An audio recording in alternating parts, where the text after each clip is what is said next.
In the headlines, Oshomole postpones presidential declaration as Nnamani joins race.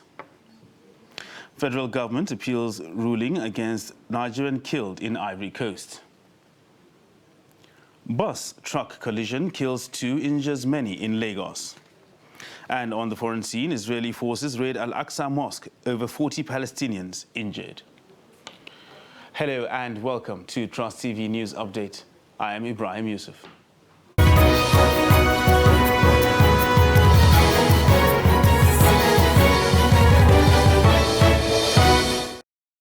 Now the news in detail. Former national chairman of the All Progressives Congress, Adams Oshomole, has postponed his public declaration for president earlier scheduled for Friday, 29th April. A statement by Victor Oshoke of Restructure the Change 2023 says the new date for the event will be communicated appropriately. The public declaration was billed to hold at the Cyprian Ekwesi Center of Arts and Culture, Area 10, Abuja.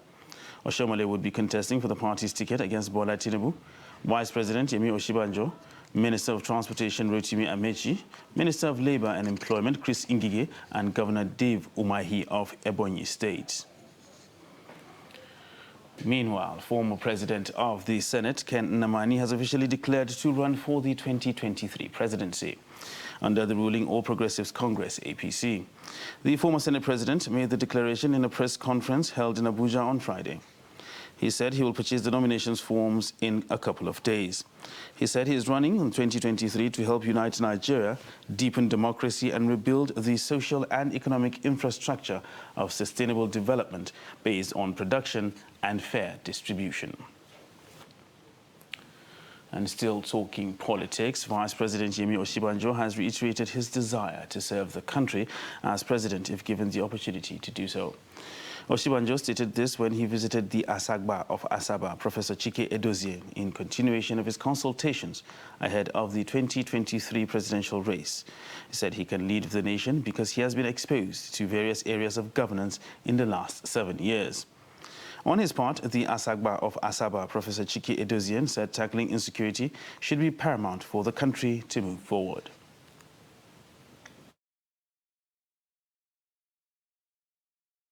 And not just serving in that capacity, but on occasion also acting as President of the Federal Republic of Nigeria. It is, in my view, divine that God has enabled me to serve in this position and to be exposed to practically all of the hard work and complexity the nation this and the federation that has all of the different textures that ours has. It's a real problem. Every day you check up the newspapers, insecurity everywhere. We used to think it's the northern border, but now it's everywhere. Anambra State, Imo State, Delta State, everywhere. So this insecurity, we just have to deal with it if we want the country to move forward.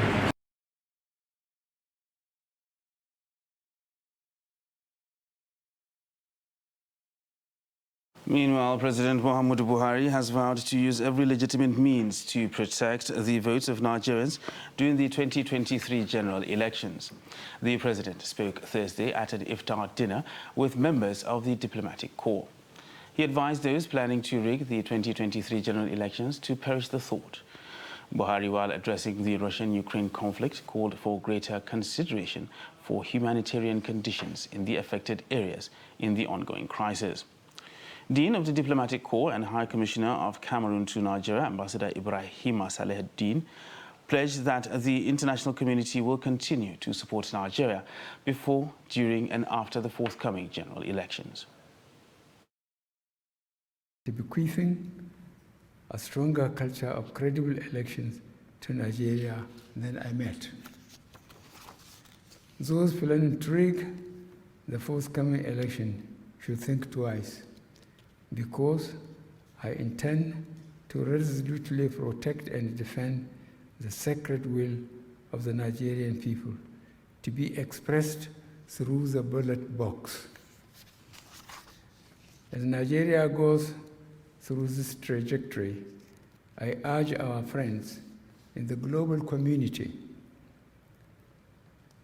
represented by you, the diplomatic corps, to adopt a positive role that reinforces the doctrine of respect for our internal affairs and the respect for facts and void of preconceived notions and bias.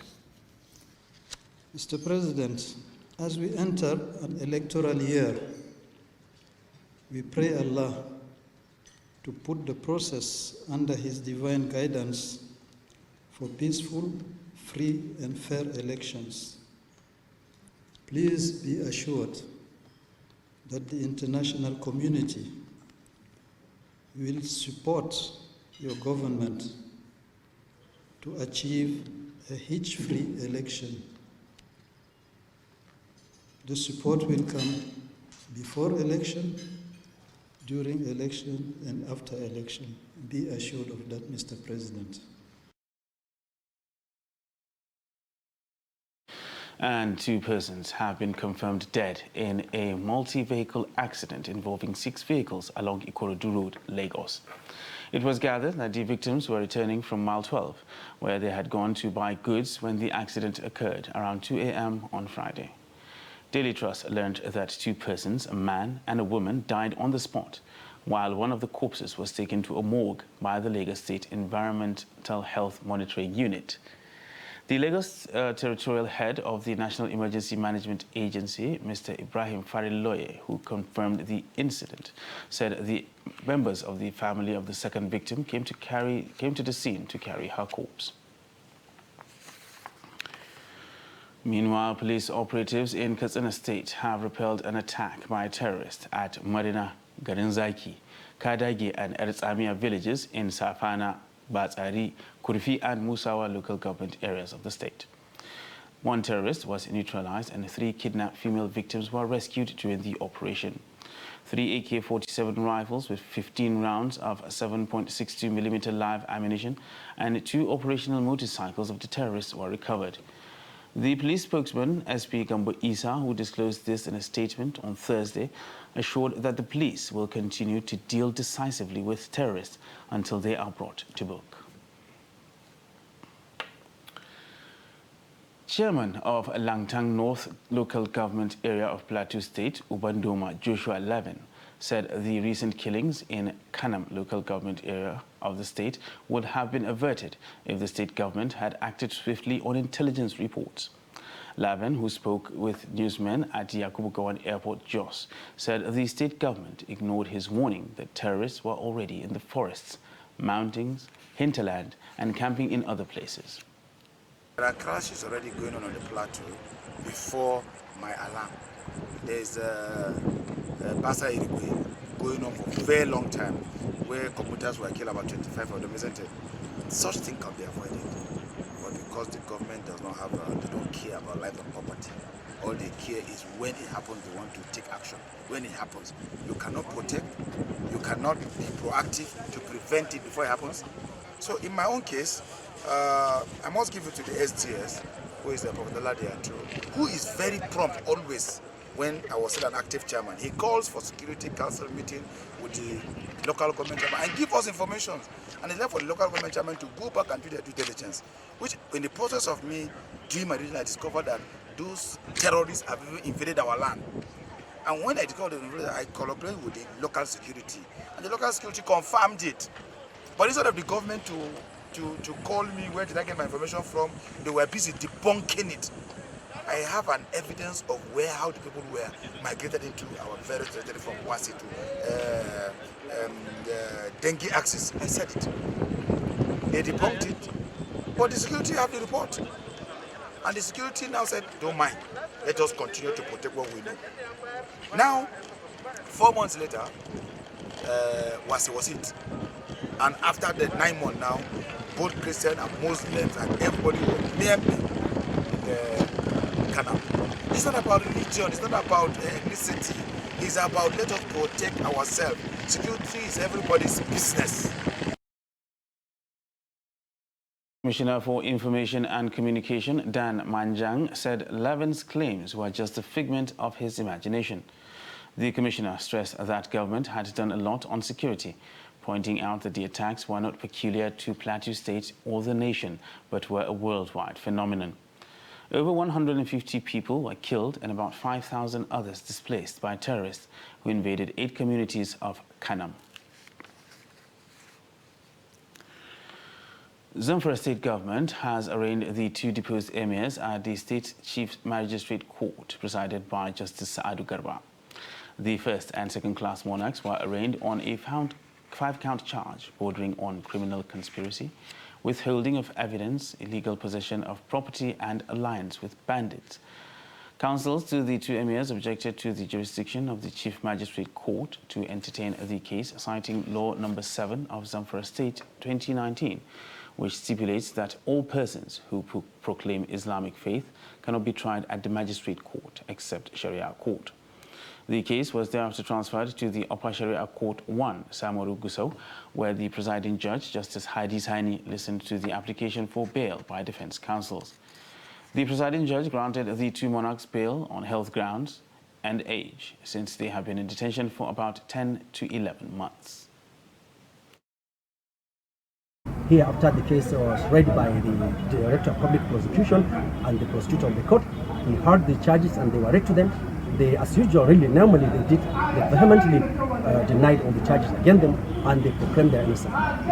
Thereupon, we applied for their bail. We informed the court that they've been in detention for more than 10 weeks now, without being with their family, without being with the people who are dependent on them. And considering their age-wise and their health, we moved that application. Though the DPP objected to our application on some grounds, he really challenged the law under which we can, because we come under Section 201 sub 2 ABC of the Sharia Civil Criminal Procedure Code. He challenged that. However, the judge, in his own wisdom, agreed with us. He saw that having spent 10 months without being charged before any court, without their family, with their age and their health, he saw that really they should be protected. And he was convinced by our argument that none of them being an emir, like the emir of Ben Sado, he was appointed on July, on the 23rd of July 2000. He spent 22 years on the throne. The emir of July, later than that. There is no way they could jump in. There is no way they could leave their people. He is leading an emirate of more than 1.something million. There's no way he can leave his family of 30 something and leave his emirate. So the court agreed with us that really they should be there. So they even have now. The next session now, the case is adjourned to the 26th of May. Subject to the convenience of the court and all the council, we agreed that we should be on here so that we can start bringing their evidence. And the federal government has expressed its commitment to continue to pursue justice for a 21-year-old trader, Itunu Babalola, who was wrongfully jailed in Ivory Coast and died in custody in November 2021. The Minister of State Foreign Affairs, Zubairu Dada, spoke during the 36th session of the State House briefing held at the Presidential Villa, Abuja. The minister, while reacting to questions on the matter, said although the judge ruled that Itunu was culpable, the federal government has appealed the ruling and expressed hope that justice will be done. In his address, the Permanent Secretary of the Ministry of Foreign Affairs, Gabriel Aduda, said Nigerian students whose programs were interrupted by the Russia-Ukraine conflict will continue their studies online and physically in other universities who have offered admission to students who wish to continue elsewhere. The only recourse we have as a nation and as a responsible nation is to go to court, to go back to the same court and appeal. And this is precisely what has happened. We have gone to court to appeal that judgment.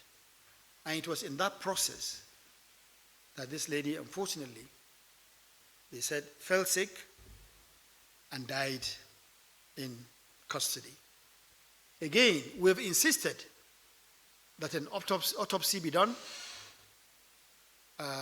on the corpse, which I guess was also done. And we're also raising issues where we are not fully satisfied. We're raising issues with the appropriate authorities to ensure that justice is done.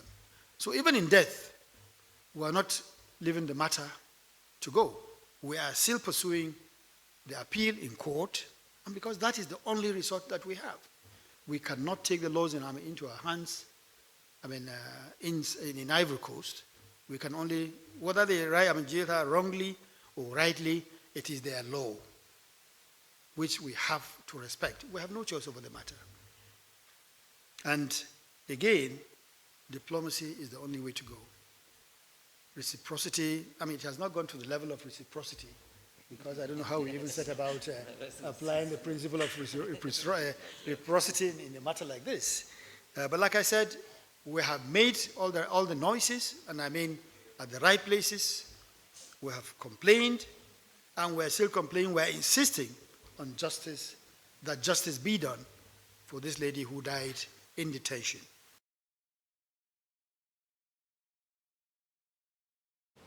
You're watching Trust TV News Update. Still to come after the break. Tackling open water threats in Kano. This and more after the break. Do stay with us.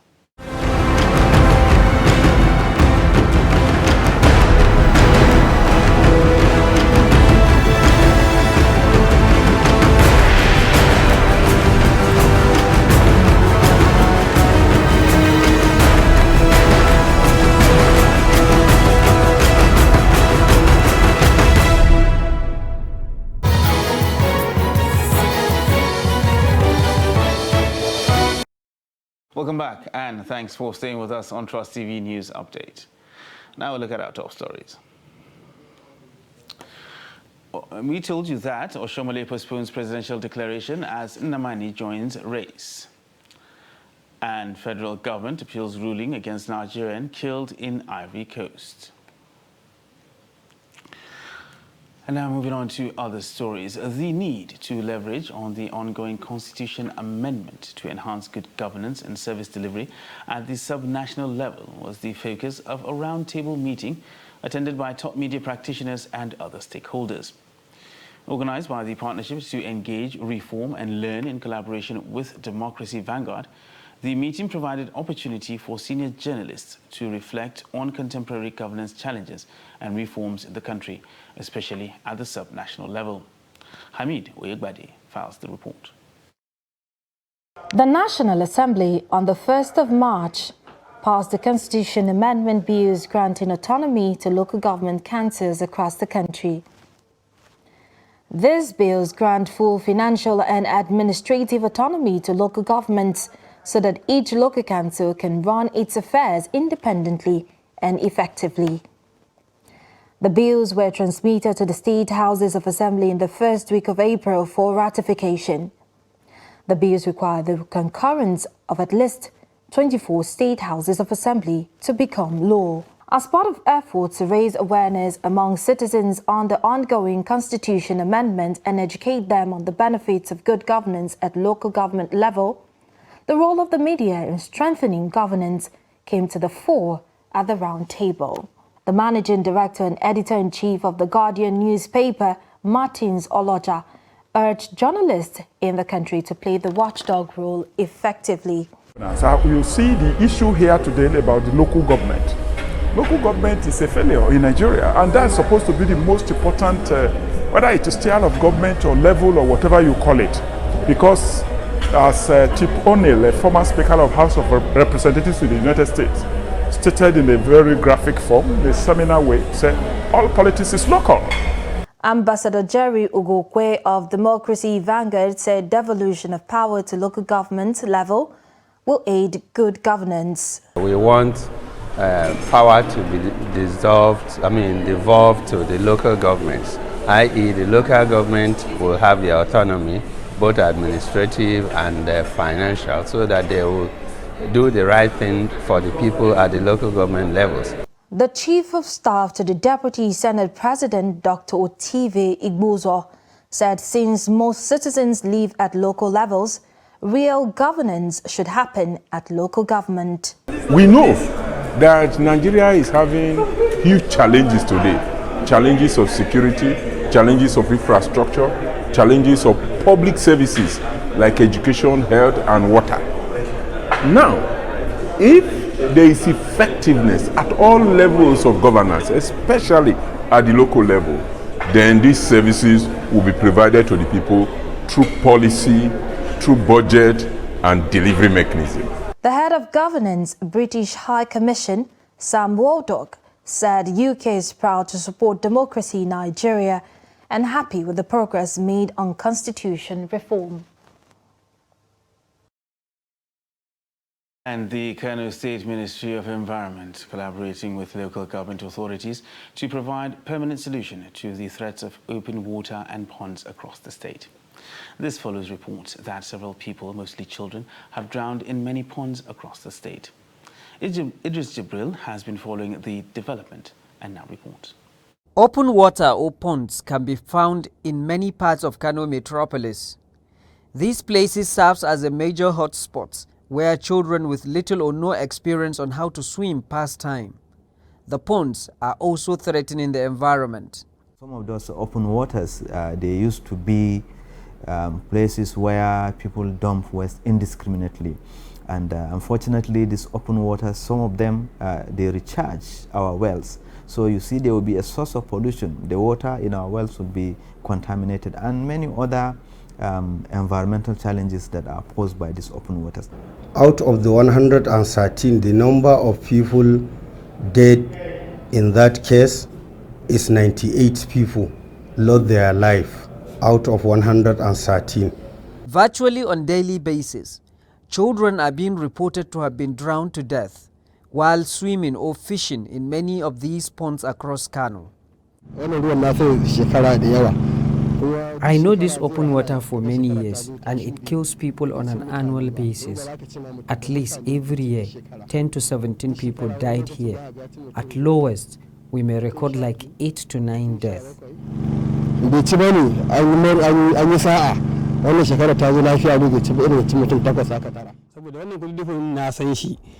I know this place long before the water started killing people because we do come here for sand excavation. Now there is a lot of water, but honestly it's killing people regularly, from 10 to 15. In fact, I had witnessed several incidents where dead bodies are recovered here. In order to reduce the number of accidents around these open waters, the state government is putting a collaborative effort that will also involve the participation of local community, vigilante groups, and other security agencies. We have studied the situation at the level of Ministry of Environment, and part of what we have recommended is to reclaim those places.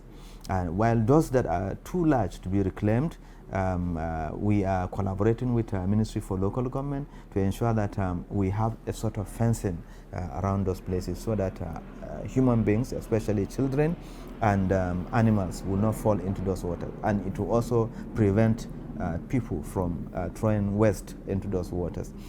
Although some of these open waters are being filled up, it is however expected that the state government intervention will be immediate and permanent. Idris Jubrin, Trust TV News, Kano. And 3 people were electrocuted to death after a fault in a power transmission line in Gombe State. The incident, involving more than 10 people, happened at midnight in Tumfure within Gombe metropolis. Ibrahim Ismail reports. These families are in mourning following the unfortunate power incident that left 3 people dead. They are 1 man, a mother and her child. 10 people among the survivors sustained various degrees of injuries. Just discovered that our transformer is burning, and all of us to call NEPA to come to aid in time. They did not come in time. So almost after 20 to 30 minutes, and they off all the lights. That's when the things subside. And we can easily enter to our houses to off our gadgets that are already burning. That's what happened. Like me, I was about to go back to carry my gate key when my fridge hold me and throw me off. The other house opposite me, the fridge hold the woman and her daughter. It was the fire incident, fire outbreak. Around some minutes ago, we just had a sound.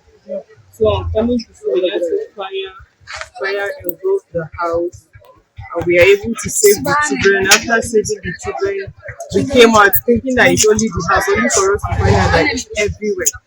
We saw fire up and down, all the houses, and in the process, some people lost their life, which is a very, very sad one. They lost their life. Actually, it's a sad one.